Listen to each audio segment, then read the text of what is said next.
Hello, beautiful souls, and welcome to the Conscious Tarot series. My name is Danny, and I'm a tarot reader, astrologer, and spiritual guide.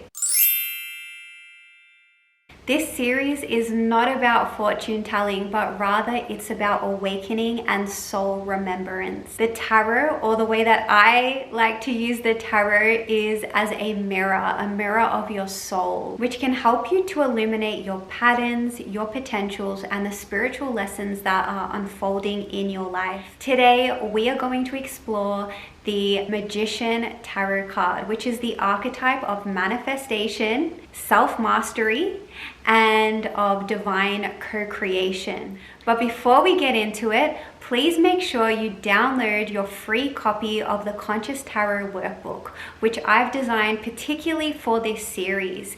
It's a 12-page workbook which contains cheat sheets on all 78 tarot cards, as well as a ritual and journal prompts for you to dive deeper in what is discussed in today's episode.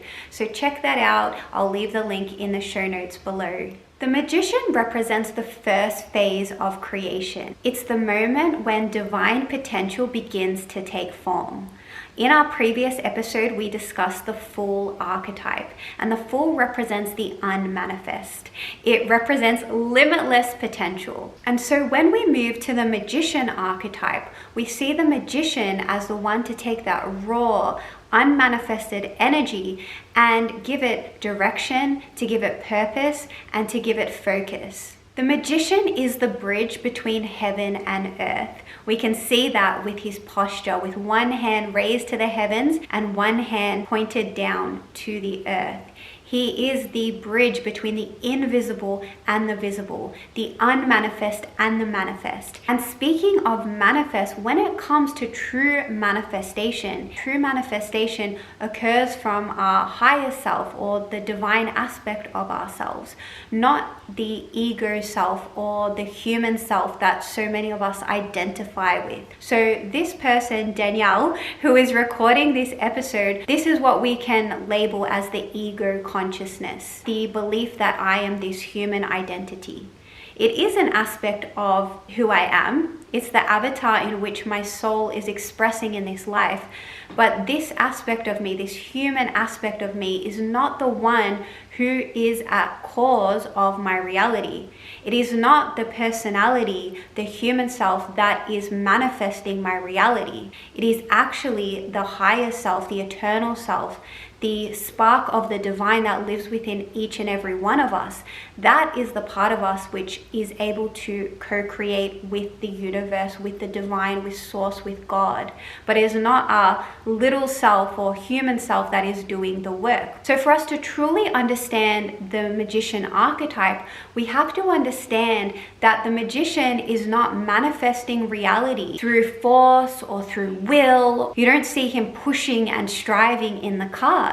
He actually has an open body stance, which suggests that he is openly receiving the energy of creation. He is receiving the energy of source.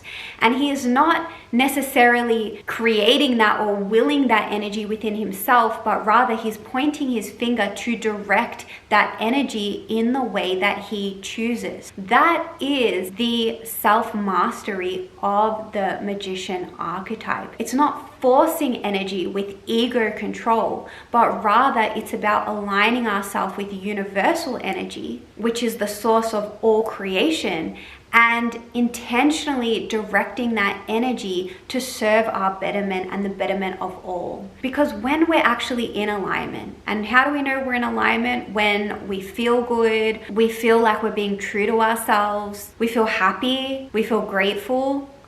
That's when we know we're in alignment. And it's when we're in alignment, that's actually when reality begins to shift around us. That's actually when we step into our power. Not necessarily when we're resisting life, when we're playing the victim of life, that life is happening to us, but rather we are choosing how we want to perceive life. And when we decide that we want to be the conscious creator of our reality, when we decide that we want to choose how we experience life every day, and that actually lives in our free will, because we have the ability to perceive everything that unfolds within our daily reality. For example, if I am to be stuck in traffic, I'm sure we've all been there in the past. We've all experienced being stuck in a traffic jam. It is my choice, it is my sovereign will that gets to choose how I want to experience that traffic. I can resist the traffic and I can get really angry with life and say, how dare this traffic be here and making me late this morning? And I can get really aggravated and start raging at people that are passing me by or at the traffic in front of me. I can start stressing, hyperventilating. And from that aspect, I'm really at the effect of life. I'm allowing life to affect me and my mood and my conscious state of awareness. Or I can choose to be in that traffic and experience bliss. I can put on some music that I love and I can just trust that everything is unfolding perfectly, that this traffic jam is happening out of my control. I cannot control the pace of how fast the cars are moving in this situation, and rather than resisting my current circumstance, I can choose to align with it, to stop resisting, to accept. Doesn't mean I have to love what's happening, but I can accept it and I can release the resistance. And in doing so, I actually retain my power. I actually don't lose all my life force, giving it away to all of these things outside of myself. I retain that energy for what it is I actually want to put my energy towards. And that is self-mastery. When you become conscious of how you're expending your energy. Are you just willy-nilly giving it here and there and everywhere, everything that's trying to grab your attention? Are you watching the news and getting angry by what you see or getting upset by what you see? Or are you choosing to direct your energy, to steer your energy towards what it is you actually want to create in your life? And we might not necessarily be able to control the outcomes of our life. Like I said, we might not be able to control the traffic jam in front of us, but we can choose how we want to experience the traffic jam. We don't have to let that traffic jam make us have a bad day. And when we decide that nothing outside of me can affect me being in the state of consciousness that I choose to exist in, that's when we reclaim our power. That's when we step into the true creator consciousness, the magician that lives within all of us. So a question to really ask yourself here is, where are you giving your attention? Where are you directing your life force energy? Because that is going to affect how you experience life. And this relates to the second Hermetic principle, which is the law of correspondence. As above, so below. As below, so above. So this idea, as above, so below, means that everything that we experience internally is a mirror of what is occurring externally. So everything that's happening at a spiritual, energetic vibration of our being is unfolding in our physical reality, because both are one in the same. It really suggests that our inner world is the cause of our outer world, or how we experience or perceive our outer world. The Magician is card number 1 in the tarot. So if we are to look at the numerology of the number one is symbolic of unity, of oneness, of being whole. The truth is that we all stem from the one divine source, the one God.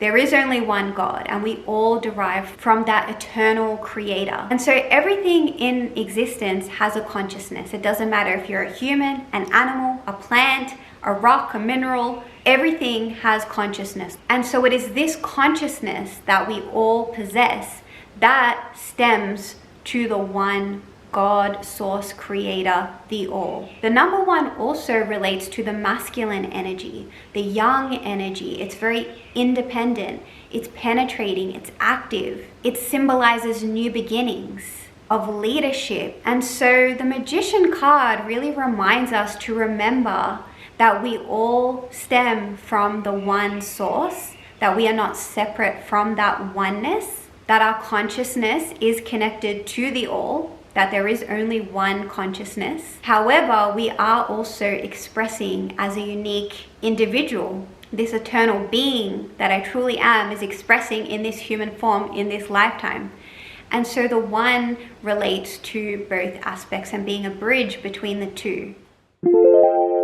So let's talk a little bit about the symbology of the Magician card. The first thing I want you to look at is the wand that the magician is holding, pointing up to the sky, to the heavens, and he's also got one arm pointed down to the earth. And the hand raised towards the heavens is suggesting that he's receiving universal life force. He's receiving the creation energy of the all, of the oneness that we discussed in the numerology of this card. He's receiving, aligning with that energy. And the hand pointed down to the earth suggests that he is directing that energy towards the physical plane. What's emphasized here is that he's not forcing the energy, he is not creating the energy from within himself. He is rather aligning with that energy and directing it with his focus, with his intention. Now, further to that, we can look at all the tools on his table. He has all the suites of the tarot cards represented in the items below, and all of the 4 items represent the 4 elements: earth, air, fire, water. And so what these 4 objects all represent, you have the cups, which represents the emotions. You have the sword, which represents the air element, so it relates to our thoughts, our intellect, our mind. You have the wand, which relates to the fire element, and the fire element represents inspiration, to our energy, to our life force, to action. And the pentacle, which represents the earth element, has to do more with our material reality, taking tangible physical steps in the direction of what we want. When we see the magician in the card gathering all his items, the 4 elements, and placing them on the table in front of him, it suggests that table, having them laid out on a table, the table suggests boundaries, that those items are contained, they're in front of him. So the magician is aware of this energy, he's aware of alchemy, he's aware of what it means to incorporate all these different elements to manifest what it is that he's trying to manifest.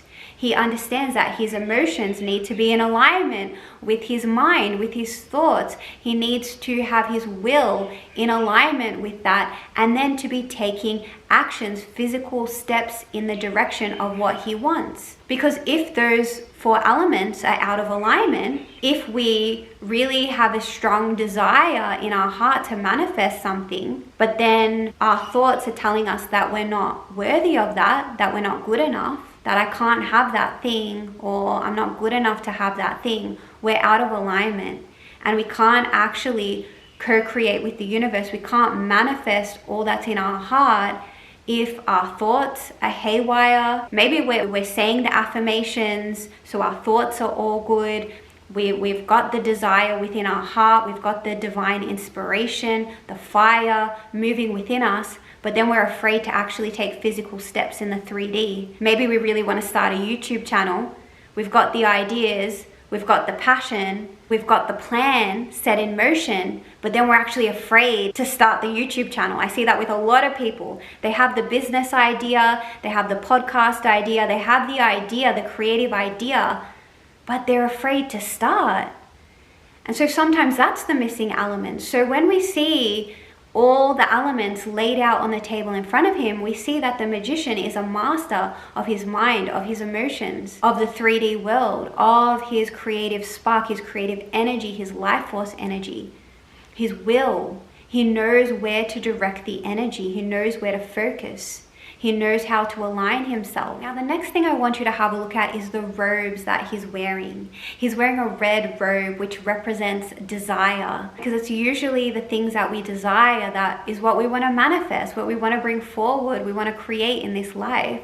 We need our heart to be involved. And the thing I want you to also look at is that underneath the red robe is a white clothing garment. And that white garment represents purity, because we need to ensure, and this is really, really important when it comes to manifesting, that what it is we desire is actually coming from our heart, is actually pure desire. And when I say pure, I mean that it hasn't been contaminated. It hasn't been contaminated by advertising, by what we see on TV or social media. How many of us desire things or covet things because we see other people having it and we say, oh, I want that. But do we really get in tune with who we are and ask the question, is this really going to make me happy? Is this really what my soul wants me to do in this lifetime? Is this the thing that really is going to light me up and bring me so much happiness?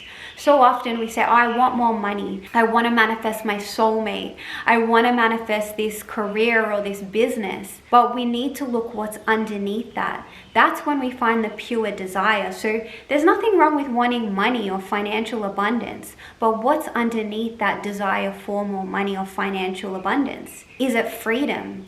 Do you want more freedom in your life? Is that what is in your heart? I want more free time to do what I love. I want more freedom to travel the world. Or is it that material abundance will enable you to decorate your house? So is it that maybe what you want is a beautiful home environment that's going to make you feel secure, make you feel safe and nurtured? Is that the pure desire? We need to look at what is in our hearts truly, because nothing in our heart is there by accident. Everything in our heart is there for you to manifest. I truly believe that, because the heart is the access point to our soul, to the eternal self. It's from our heart. That's what our intuition is. It guides us from our heart. But how many of us are actually tuning into that? The roses in the tarot cards, you'll see them often throughout the Rider-Waite deck.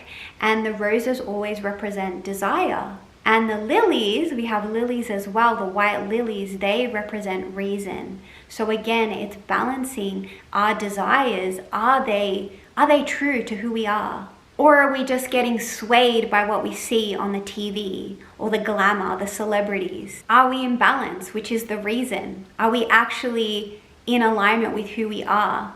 That's what it means to have our desires in check by aligning with our hearts, by coming back to that purity and that innocence that lives within us. The next thing I want you to look at is the lemniscate above the magician's head. It's the figure 8 on its side. It's often represented as the infinity symbol. We often know it as that. Now, the infinity symbol, as the name suggests, symbolizes infinite flow. It's two opposite energies, the yin and yang, that are transforming into one another. This ebbing and flowing, of which all creation exists within. The magician is also wearing a belt, which is like a snake devouring its tail, which is also known as the Ouroboros. And this snake devouring its tail is very, very symbolic of that infinite cycle of life, death, rebirth. That infinite loop of creation, like I said about the infinity sign, is that creation is always ebbing and flowing. And the magician understands that this is how energy works. And it goes back to that famous Albert Einstein quote, that energy cannot be created nor destroyed. It can only be changed from one form to another. And that's very much true of this figure 8, of this snake devouring its tail. It's that energy is eternal and that it cannot be created nor destroyed, but it can change form. So the magician understands that it's not necessarily about, as I mentioned earlier, about creating new energy. The magician isn't going abracadabra and trying to will something to occur. He understands that energy just is. And it's not necessarily about, like I said, creating energy, destroying energy. It's more so about aligning with the energy, the natural infinite flow of energy that is always there, which is always occurring, which is naturally abundant, and aligning that towards what it is you want, directing that energy. And the magician also, with that said, understands that if something leaves our environment, if something is to be destroyed, if something no longer exists in the form state, that means that there's actually the potential to create something new from that. So that creation is this never-ending process of form to formless, to form to formless. And when you actually understand that's how creation occurs, it's so much easier to let go of things that are just not serving us anymore. And I heard this the other week, that if something is falling out of your life, if something is leaving your life, it's because you've outgrown it. It's because that thing is no longer needed in your life anymore, because you have evolved past that situation or that person. And rather than feeling sad and grieving for that thing that's gone, rather to sit in the energy of the unknown and really choose to put our attention on what it is we want to create from this empty space. We now have this empty space that we can create from, because energy is not created nor destroyed, it's only changed form. So we can change the form of what was into something maybe even better, which aligns with us even more in our current state. So let's talk about the astrology correspondence between the magician and the planet Mercury. So Mercury rules the magician card, and Mercury is a very fast-moving planet. It rules the mind, intellect, and communication. It is known as the messenger of the gods. From a more esoteric perspective, Mercury is what connects our higher consciousness to our human consciousness, and from that aspect it can be seen as the bridge, which I mentioned earlier is the magician. The magician is the bridge between heaven and earth, and Mercury is also the messenger between the two. In mythology, it also relates to the Greek god Hermes. In the Egyptian tradition, it was Thoth. It doesn't really matter which god you look to, Mercury, Thoth, Hermes, but all of them had one thing in common. They all were teachers, sacred teachers of divine occult knowledge. And they all taught us that the mind is a magical instrument, that what we think, we actually become, and what we speak is what we call into form. So when we work with the magician, we're really being asked to work with our mental energy, to become masters of what we think, of what we speak, because every word we speak carries a vibration and a creative power. So to really become masters of the word. At its deepest level, the magician reminds us that everything is energy, and energy responds to attention and focus. When you believe in your power as a divine being having a human experience, that's when reality will begin to rearrange itself around that knowing. Because most people are not aware that they have this eternal nature to them. They really believe that this horizontal plane that I'm born, I grow old, and that's the only truth about my life, when there's so much more to us. So it's only when we step into the knowing of who we truly are, when we align with our energetic blueprint, when we align with our true selves, with our higher self, with our eternal nature, with the oneness that we stem from, that is when we truly step into the magician archetype, when we step into the sovereign creator that we all are, and we realize we're actually the observer of our reality. We're not the human, but we're actually the eternal self. And that eternal self is actually directing our life, not the human ego, which we so often identify with. And that's when we truly become masters of our reality, where we're aligned with our thoughts, with our words, with our actions, because we're not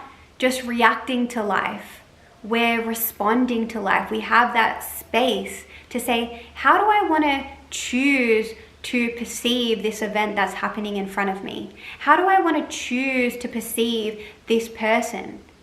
We have the choice. That is our free will. And so the magician is that self-mastery, that awareness that I do have choice, that I do have sovereignty, that I don't have to be a victim of my reality, that I can steer my life towards more prosperity, more abundance, of more joy, more things to be grateful for. And that doesn't come by me shifting my external reality, but it comes by me working on where I'm putting my attention, where am I putting my focus.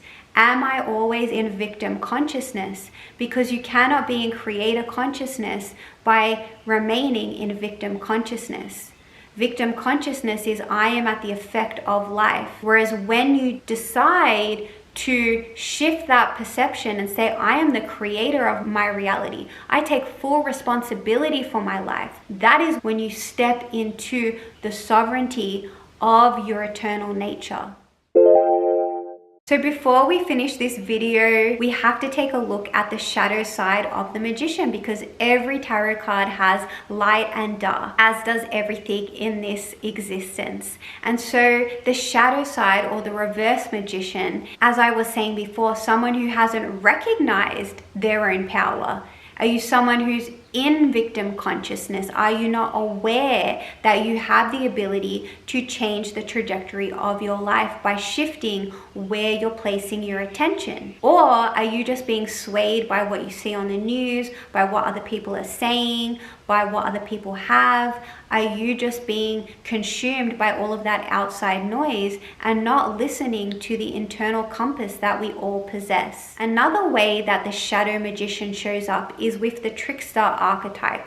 It's someone who's using their power for misuse, for tricking people into selfish gains, for greed, for power, using manipulation tactics. Believe it or not, there are a lot of black magicians in the world that we live in today. Society would have you believe that it's just the witches in the woods that are doing this black magic, but there is a lot of black magic that is happening from the higher ups. Not to go into any rabbit holes, but you can do your own research. We're living in the age of information, and there is a lot of manipulation that's occurring, particularly in what we see from the media, and that can be very symbolic of the reverse magician archetype. I think the magician always calls us to come back to our truth. Who are we serving? Are we serving our higher self, our soul? Are we serving the oneness that we all stem from? Or are we serving our ego? Are we serving our belief that we are just this human having a human physical experience? Because if that's the case, if I'm just this human having this one-time experience in this lifetime, then it does make sense for me to have more power, have more money, because that's what we've been told is successful. But to truly look at our lives from a higher aspect, to look at our lives from a reincarnation perspective, it's not necessarily your material gains that are going to grant you success in your next lifetimes to come. Rather, what will serve you in the afterlife or in the reincarnation process is how many good deeds you do for others. How often did you forgive those that did you wrong? Did you love? Did you open your heart? Were you kind? Were you compassionate? At the end of the day, those are the values that are truly important.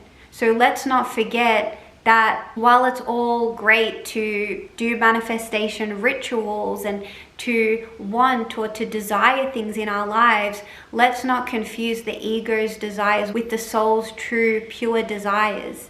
Because the soul doesn't care about material gains. The soul doesn't care about having more power over the next. The soul doesn't care about being right. The soul cares about love. The soul cares about harmony between every single being on this planet. The soul cares about helping others.